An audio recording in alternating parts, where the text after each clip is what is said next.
दो watch your parents have every day for the rest of your life.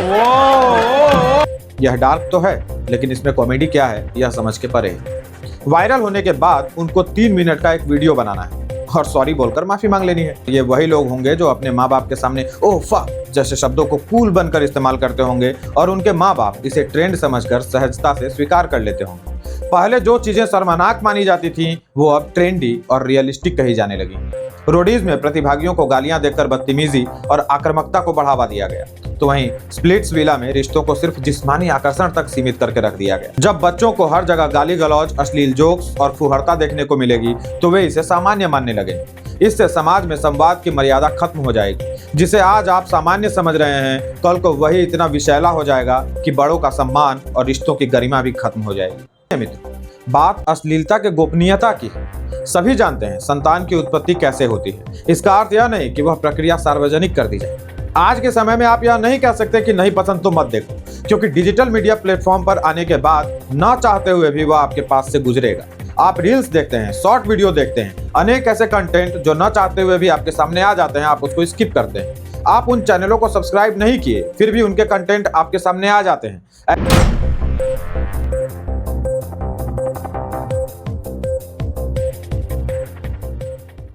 नमस्कार दोस्तों, राजन Jha official पर आपका स्वागत है। समय रैना के YouTube चैनल पर चलने वाले शो इंडियाज गॉट टैलेंट में की गई टिप्पणियों को लेकर सोशल मीडिया यूजर्स में उबाल है। विशेषकर दक्षिणपंथी समूह इसे लेकर रोष में। परिणामतः पॉडकास्टर रणवीर इलाहाबादिया और स्टैंड अप कॉमेडियन समय रैना मुश्किलों में फंसते दिखाई दे रहे हैं। उनके खिलाफ सूचना एवं प्रसारण मंत्रालय में शिकायत दर्ज कराई गई है। यह शिकायत हिंदू IT सेल नाम के संस्थान ने करवाई है। इस शो में देश के बड़े यूट्यूबर रणवीर इलाहाबादिया ने एक प्रतिभागी से उनके माता पिता के सेक्स और उसमें शामिल होने पर सवाल पूछा। दो every day for the rest of your life.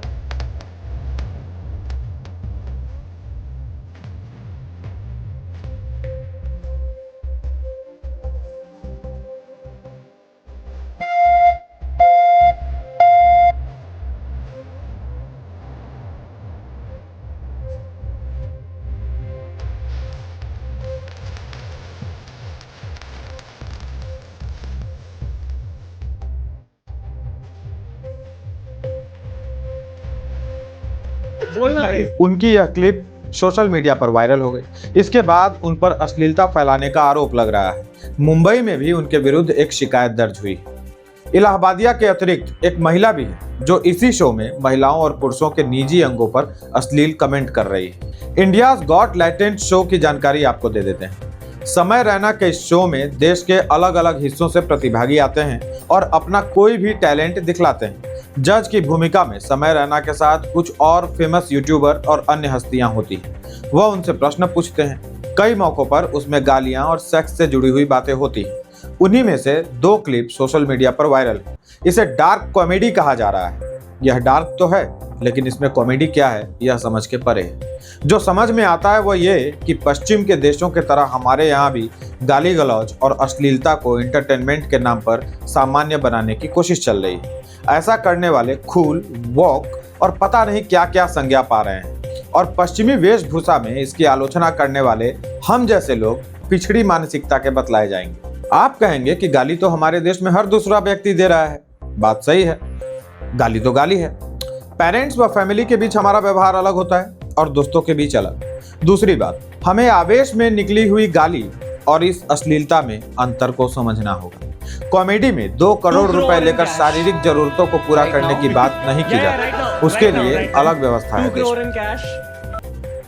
Comedy में माँ को लेकर अश्लील बातें नहीं कही जाती और न ही यह किसी तरह का फ्रीडम ऑफ एक्सप्रेशन है। मित्रों, इनका उद्देश्य केवल वायरल होना है। ये जानबूझकर ऐसा करते हैं। मैं इसी क्रम में कैरी मिनाटी और उन जैसे यूट्यूबर्स को रखता हूं जो युवा पीढ़ी में गाली गलौज को बढ़ावा दे रहे हैं। केवल वायरल होने के लिए ये लोग अश्लीलता करते हैं और तब तक करते हैं जब तक जमकर वायरल ना हो जाए। वायरल होने के बाद उनको 3 मिनट का एक वीडियो बनाना है और सॉरी बोलकर माफी मांग लेनी है। उनको भी पता है इस देश के हिसाब से इतना काफी है। यदि क्रिएटर PM द्वारा अवार्ड प्राप्त है तब तो वीडियो 3 मिनट तक की भी बनाने की आवश्यकता नहीं। आज के टीनेजर्स को शायद मेरी बात बुरी लगे, पर ये वही लोग होंगे जो अपने माँ बाप के सामने ओह फक जैसे शब्दों को कूल बनकर इस्तेमाल करते होंगे और उनके माँ बाप इसे ट्रेंड समझकर सहजता से स्वीकार कर लेते होंगे। फिल्में और वेब सीरीज के कंटेंट गाली और अश्लीलता को सामान्य बना रहे हैं। यदि नहीं तो आप वेब सीरीज परिवार के साथ मिलकर देखते, न कि अकेले में। कई लोग तो शुरुआत में अकेले देखा करते थे, फिर सहजता से गाली सुनते हुए उसे परिवार के साथ देख रहे हैं। इसी को तो गाली और अश्लीलता का सामान्यीकरण करना कहते हैं। 2012 में आई गैंग्स ऑफ वासेपुर जैसी फिल्मों ने गाली गलौज को कूल बना दिया। अनुराग कश्यप, विशाल भारद्वाज और दूसरी नई पीढ़ी के फिल्म मेकर्स ने अश्लील डायलॉग्स को रियलिज्म का नाम दे दी। इसके बाद मिर्जापुर, सेक्रेट गेम्स, पंचायत जैसी वेब सीरीज में गालियों को एंटरटेनमेंट का हिस्सा बना दिया गया। पहले फिल्मों और अब वेब सीरीज के जरिए हमारे समाज की भाषा बदलने की कोशिश हुई। पहले जो चीजें शर्मनाक मानी जाती थी वो अब ट्रेंडी और रियलिस्टिक कही जाने लगी। अगर आप 2000 के दशक के बाद के रियलिटी शोज को देखें तो MTV Roadies, splits villa, big boss जैसे शोज में अश्लीलता और गालियों को नॉर्मल बना दिया गया है। रोडीज में प्रतिभागियों को गालियां देकर बदतमीजी और आक्रामकता को बढ़ावा दिया गया, तो वहीं स्प्लिट्स विला में रिश्तों को सिर्फ जिस्मानी आकर्षण तक सीमित करके रख दिया गया। बिग बॉस जैसे शोज में मारपीट, चीखना, चिल्लाना और गाली गलौज को मसाला कहा जाने लगा। यह सब धीरे धीरे हमारे समाज को प्रभावित कर रहा था, लेकिन अब यह स्टैंड अप कॉमेडी और YouTube तक पहुंच चुका है, जहां एक यूट्यूबर अपने एक प्रोग्राम में माता पिता के संबंधों पर फूहड़ टिप्पणियां करवाता है। इतना ही नहीं, उन टिप्पणियों पर अफसोस जताने के बदले उस पर ऐसे हंसता है मानो इससे अच्छी कॉमेडी हुई ही नहीं होगी आज तक। पुरुषों और महिलाओं के निजी अंगों का मजाक उड़ाया गया, यानी भारतीय समाज में जो चीजें गोपनीय और व्यक्तिगत होती हैं उन्हें गंदे चुटकुलों में बदला जा रहा है। इसे कॉमेडी कहकर बचने की कोशिश हो रही है, लेकिन यह कॉमेडी नहीं बल्कि भारतीय मूल्यों और संस्कारों का अपमान है। जब बच्चों को हर जगह गाली गलौज, अश्लील जोक्स और फुहड़ता देखने को मिलेगी तो वे इसे सामान्य मानने लगेंगे। इससे समाज में संवाद की मर्यादा खत्म हो जाएगी। जिसे आज आप सामान्य समझ रहे हैं, कल को वही इतना विषैला हो जाएगा कि बड़ों का सम्मान और रिश्तों की गरिमा भी खत्म हो जाएगी। आप कहेंगे कि हमें ऐसे सोच से दूरी बनाकर रखना चाहिए। कुछ वोक लोग सोशल मीडिया पर लिख भी रहे हैं कि जिनको अश्लीलता नहीं देखनी वो ना देखें। बात सही है, बात केवल अश्लीलता की नहीं है मित्रों, बात अश्लीलता के गोपनीयता की है। सभी जानते हैं संतान की उत्पत्ति कैसे होती है। इसका अर्थ यह नहीं कि वह प्रक्रिया सार्वजनिक कर दी जाए। आज के समय में आप यह नहीं कह सकते कि नहीं पसंद तो मत देखो, क्योंकि डिजिटल मीडिया प्लेटफॉर्म पर आने के बाद ना चाहते हुए भी वह आपके पास से गुजरेगा।